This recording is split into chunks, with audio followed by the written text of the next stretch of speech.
Warm greetings to all my dear students. In this video, let us learn the fourth whorl of a flower, that is gynoecium. It is the female reproductive part and the individual unit is carpel or pistil. And each carpel consists of three parts, that is an anterior part and a long tube, an elongated tube-like part, and then a swollen basal part. So this part is the anterior part that receives the pollen grains during pollination. Okay, and this part is called the stigma. And this elongated tube that connects the stigma with the basal part, this tube is called the style. And the swollen basal part is called the ovary that contains ovule.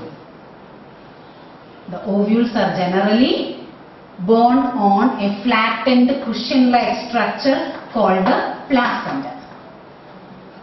Okay. So here the stigma, what is the function of stigma? It receives the pollen grains during pollination.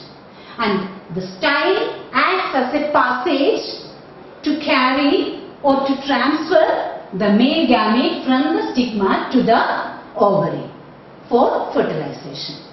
So that is the style, this tube.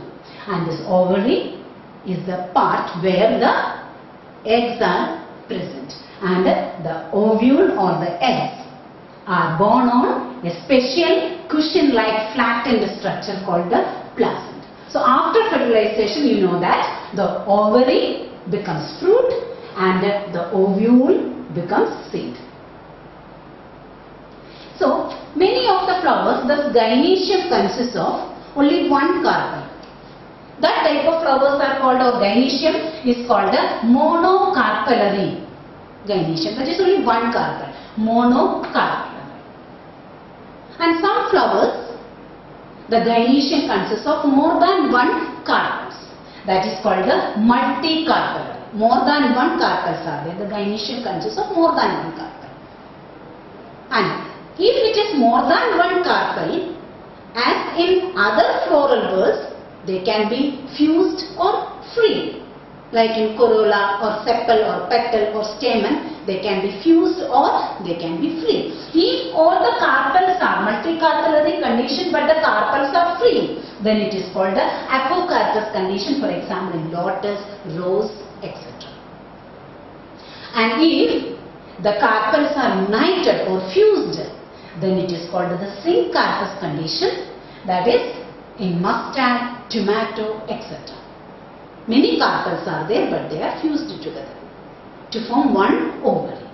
Okay, and if they are fused, two conditions can be possible. That is, when they fuse, suppose these are different. So I 1, 2, 3, 4.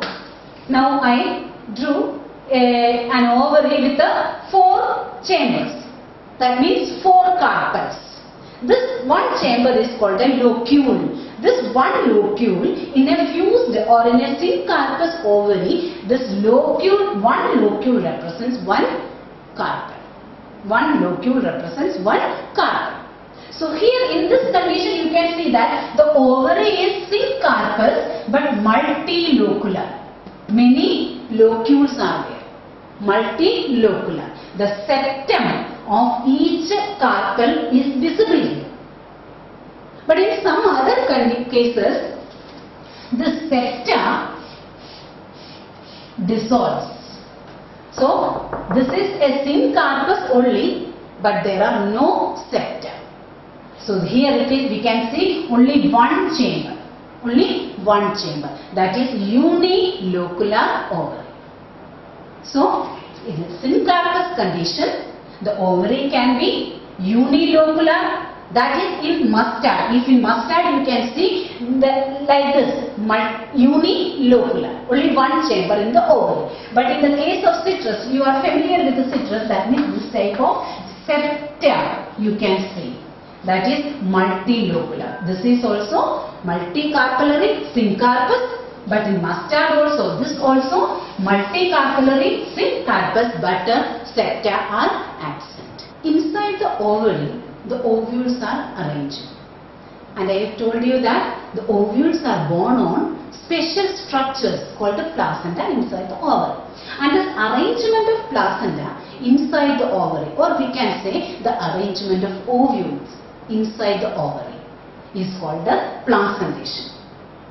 So there are different types of placentation. If you examine the cross section of different fruits, you can see the arrangement of seeds inside it. That is actually the placentation. So first one is marginal. Here, as its name indicates, example is pea. Just to remember the pod of the pea that you can see. Okay, like this. And when you open this pod, you can see the ovules arranged at the margin of the. If you remove this pea, then you can see a small structure here. Actually, this is the placenta. Okay, so these placentae are arranged along the ventral margin of the ovary, or the ventral suture of the ovary. So this marginal placentation, that means the placentae are arranged along the margin of the ovary. That type of placentation is called the marginal placentation. And if you see, the ovary is, how many locules are there? Only one locule, that means unilocular. And how many carpels are there? Only one carpel. So here in marginal placentation, it is the ovary is monocarpellary and unilocular. Ovary and the placenta or ovules are arranged along the margin of the ovary. That is marginal placentation. And the next one is exhaled placentation. For example, in citrus. Very common example, you might have seen the citrus fruit, the cross section of the citrus fruits. You can see that many locules are there, isn't it? Many locules are there, and so this gynoecium or the ovary is multicarpellary, but it is syncarpous, fused, and it is multilocular also. So here the placenta is developed at the central axis. Cushion-like structures are developed at the central axis in a multilocular ovary, and the ovules arise from this placenta. Okay, so this is the condition in citrus. So this is called the axial placentation. So in the axial placentation, the ovary is multicarpellary, syncarpous and multilocular also. Okay, and the placenta is at the central axis.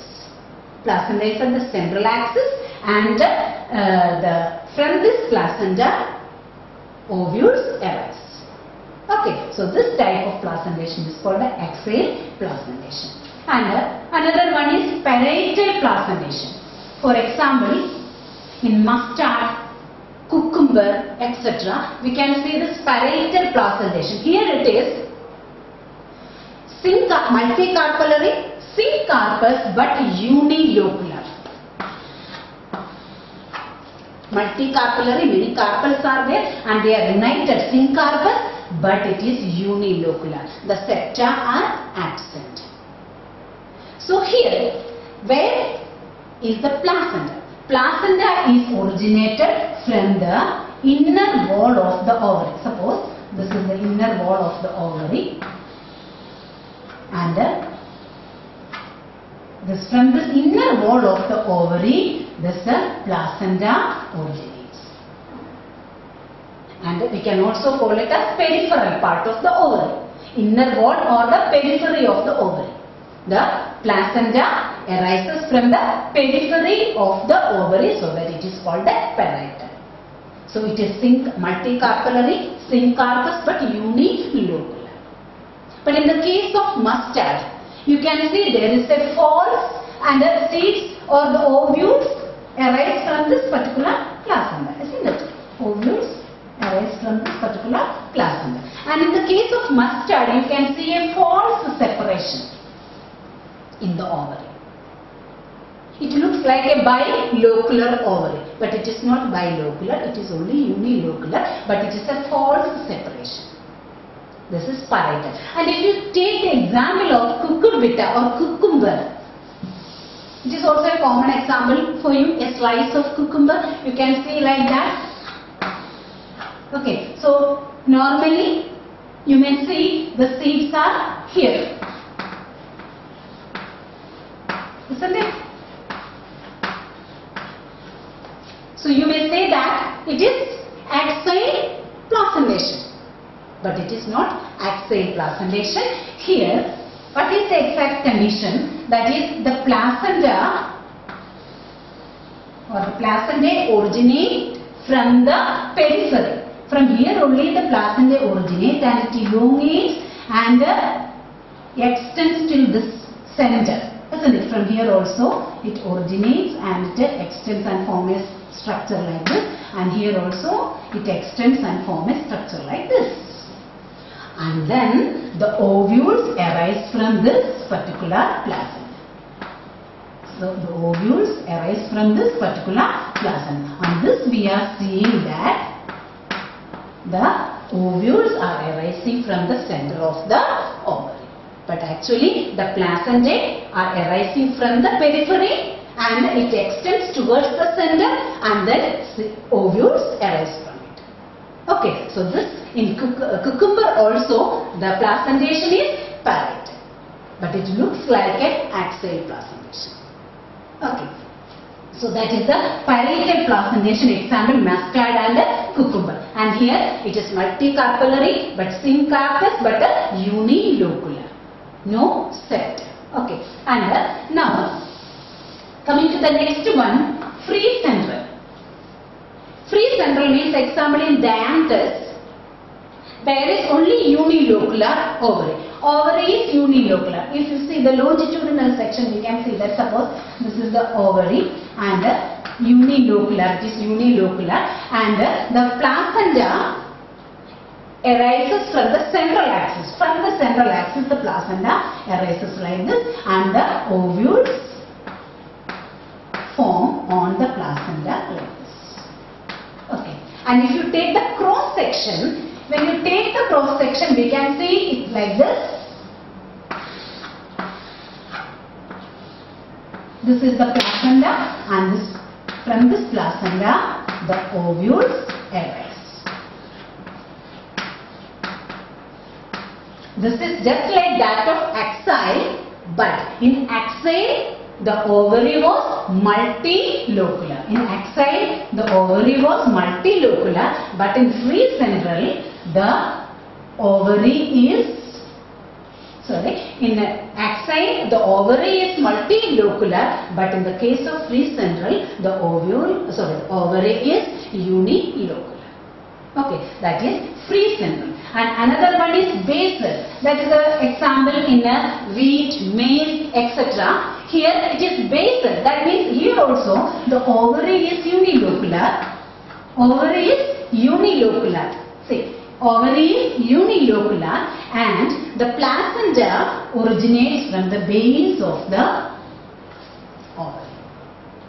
Okay, and on the top of this we can see the seed, or the ovule arises on the top of this basal placenta, and this placentation is called the basal placentation. And one more is there, that is the superficial placentation.